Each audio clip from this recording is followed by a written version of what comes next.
Welcome to Parenting Team Podcasts. In today's episode, we're looking at something that I hear from parents more often than not. And that's the moment where you know your teen is struggling, but you're just acutely scared that whatever you do next, you're going to get it wrong. You know that feeling that you get when, I don't know, your teen's behaviour changes. Maybe they've gone a bit quieter. Maybe quite the opposite. Maybe they're now starting to snap a bit. But something about them is just ringing your spidey sense that there's just something wrong. They just don't seem to be themselves anymore. And because of this, you've probably found that your brain is doing that really annoying thing at about 2 or 3 o'clock in the morning. And you start to run through every conversation you've had, every sign you think that you've seen, every what if. What if I miss something? What if I say the wrong thing? What if what I do just makes it worse? If that's you, then this episode really matters because I want to say something clearly from the very start. You do not need perfect words to support your teenager when they're struggling. But you do need to know how to show up in a way that really actually helps. And that's exactly what we're going to talk about today. So before we start, I want to say the thing that no one seems to say enough. Every parent I speak to, every single one, underneath is so scared about getting this wrong. And it's not because they don't care, but it's because they care so much. And when your teen is struggling with their mental health, let's be honest, it can feel like walking a tightrope that's literally made from string. One wrong sentence and you're just so scared it's going to shut them down and they're going to cut you out or push you away even further than you already feel. But here's the reframe that's going to change that. I'm hoping it's going to change everything because you are not being tested by your teen at these points. What they're trying to do is invite you in a very slow and very imperfect way, of which they're learning how to navigate when they aren't feeling okay. So when teens are in this place, what they actually need? Well, what they don't need for definite is a perfect parent. And sorry, they really don't need a speech or a lecture when they're not feeling right. The other thing that we always try and go to with the nicest intention is ways to help them to fix it. But the solutions that come straight away are actually one of those things that can push us away. And in reality, what they need is just so much simpler. But I'm not going to lie, it's also harder in real life to actually do for us parents. They need to feel. They need to be seen, not analysed. So I think you've got anxiety because more of I've noticed you haven't seemed to be yourself lately. They need to feel safe and not like you're there to just fix them. So let's just sort this out. More, we don't have to figure everything out today. They also need to feel accepted and not judged. And this is the one that can feel really hard to navigate when you're desperately just trying to help, but also trying to navigate making sure that they get the best lessons in life. So things like, oh, you don't need to feel like that, can become things more like, that makes sense. Giving everything I understand you've got going on, I can see why you'd feel that. And here's the bit that as parents we do most often miss. If they feel safe, that's when they open up. If they feel managed, that's what will make them shut down. So what can you actually say? What things will help and what things are going to make this worse? So let's make this practical because I see that this is where parents get stuck. So here's some phrases you can actually use in a normal conversation These are just my sorts of words, so you may well want to make these your own. If you're worried, but you don't want to push your teen, something like, I might be wrong, but you don't seem yourself lately. Why this works more than, are you okay? How are you? It's because it gives no pressure. It makes no assumption that something's wrong. It's just an opening of the door, letting them know that you think that they don't seem quite themselves. Let's say they go, I'm fine, but clearly you know they aren't. Okay, we don't have to talk just now. Just know that I'm here and I'm ready whenever you want to talk. Why this makes the difference? Because it removes pressure. It removes the need to talk right here, right now, when they really may not be ready to do that. But it does keep the connection between you. Reassures your teen that you are there on their terms, in their time, because you understand that this is difficult for them. Let's just say they do open up a little bit. It's always worth checking in with them. Do you want me to just listen? Or shall we work a way to get through this together? Why this works? You're giving them options. You're giving them control.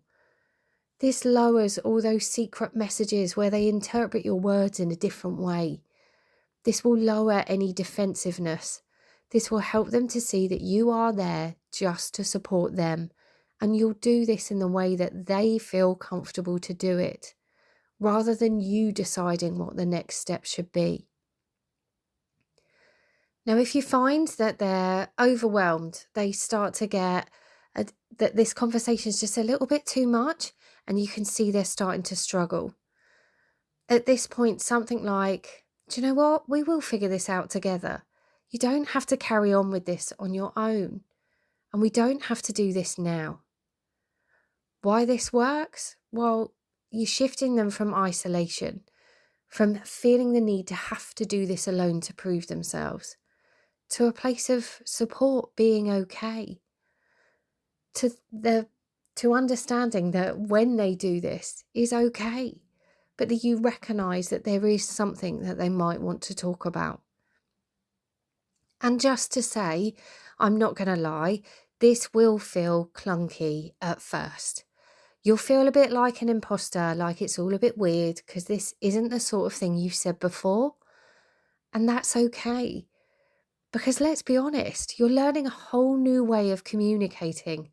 And whether you like it or not, that is going to take thought and practice to start with. So the next thing I want to talk about is when you get those moments where the fear inside you just begins to take over.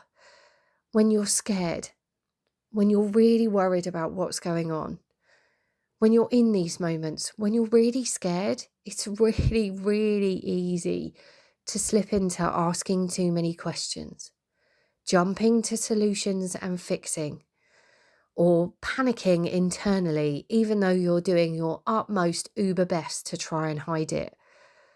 But I've got to be honest, your teen is so good at picking up on that energy. So here is one simple rule to hold on to. When you start to feel the fear, regulate yourself first and then respond. And when I say regulate yourself first, like a true therapist, what I mean is find a way to calm yourself down a touch. Take a breath before you reply. Count to 3 before you speak. Consciously slow down your tone of voice, saying less rather than more, especially if you ask a question and feel like it didn't land, so you want to ask another question.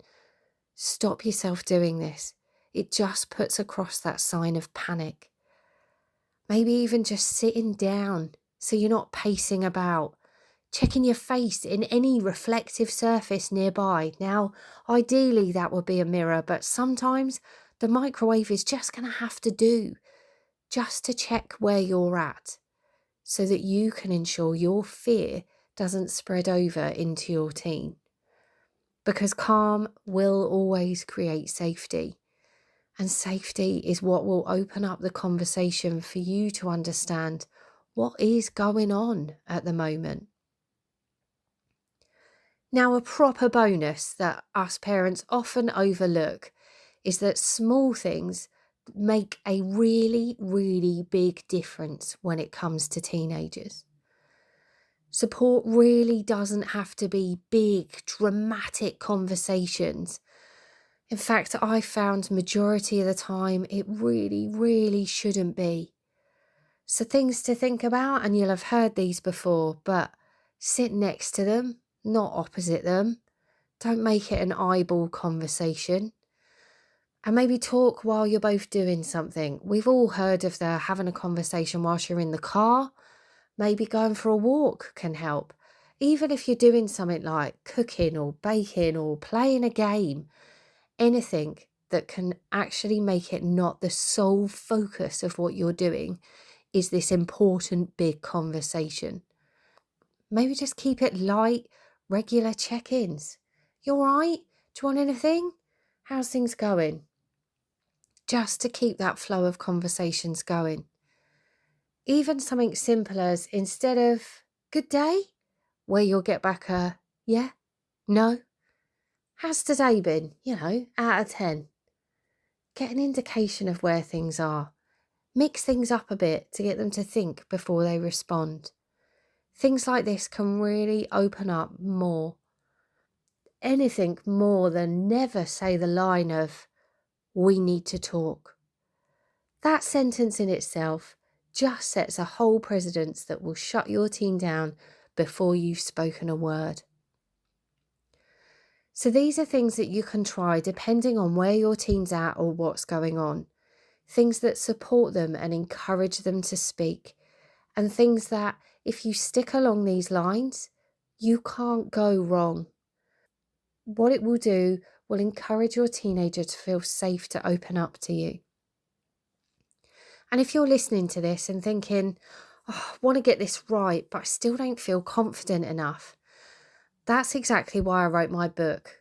Don't panic, it's just a teenager. It's not about being the perfect parent. It's about knowing what kind of things you can say in any moment that comes up, but the things that will matter most to your teen. How you can feel calmer and more sure of yourself when your teen does need you. I'll put a link in the notes if you're interested. It's just a bit of further reading if it would help. One thing I've been thinking about from this podcast is I'd really like it to feel like a conversation and less of me just talking at you. So if you're sitting there listening to this thinking, this sounds good, but what about my situation? What about when this happens? Or I had this moment this week and I just didn't know what to say. Honestly, please send it to me. You can comment on this episode, message me through Facebook or Insta, just search Teen Therapist Rachel Martin, or email me on teentherapist.online@gmail.com. I'll start answering these real parent situations in future episodes. Because if you're wondering it, let's be honest, I can almost promise other parents are too. So as a bit of a summary for making sure that you do the right thing when your teen isn't in a good place, the real thing to remember is you don't need to have all the answers. You don't need to get it perfect. But every time that you show up with calm, honesty, and willingness to understand what's going on in their world, on their time frame, when they're ready, you are building something that really, really matters. You're building connection. You're building a genuine relationship with your teenager. And trust me, that's what will help your teenager most of all.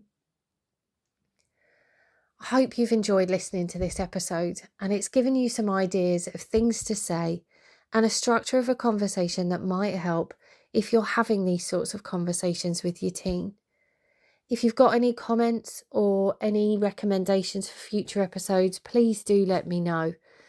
And as I said earlier, if you've got any specific examples or questions you'd like answered, please do get in touch. I'd love to do a parent responses episode at some point. Thanks for listening this far, and thanks for being a parent who really cares about their teenager and wants to do what they can to ensure they have the best upbringing they can. That shows how good a parent you are. Thanks for listening and have a cracking day.